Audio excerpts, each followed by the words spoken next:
मोदी आज 7 बैठका घेणार असल्याची माहिती एनडीटीव्ही मराठीला सूत्रांकडून दिली जाते। ईशान्येकडील चक्रीवादळानंतर तिथल्या परिस्थितीचा आढावा घेण्यासाठी मोदी बैठका घेणार, तर दुसरीकडे देशातील उष्णतेच्या लाटेसंदर्भात पंतप्रधान तज्ज्ञांसोबत संवाद देखील साधतील। यंदा देशात जागतिक पर्यावरण दिन मोठ्या उत्साहात साजरा केला जाणार आहे आणि त्याच्याच तयारीचा आढावा घेण्यासाठी पंतप्रधान नरेंद्र मोदी हे बैठका घेणार आहेत। पंतप्रधान यांनी आज बैठकांचा धडाकाच लावल्याचं देखील पाहायला मिळत आहे।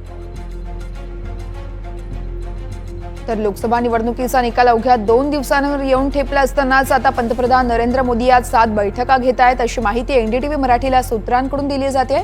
ईशान्येकडील चक्रीवादळानंतर तिथल्या परिस्थितीचा आढावा घेण्यासाठी मोदी बैठक घेतील, तर दुसरीकडे देशातील उष्णतेच्या लाटेसंदर्भात पंतप्रधान तज्ज्ञांसोबत संवाद साधतील। यंदा देशात जागतिक पर्यावरण दिन मोठ्या उत्साहात साजरा केला जाईल, त्याच्याच तयारीचा आढावा घेण्यासाठी देखील पंतप्रधान नरेंद्र मोदींची बैठक असेल।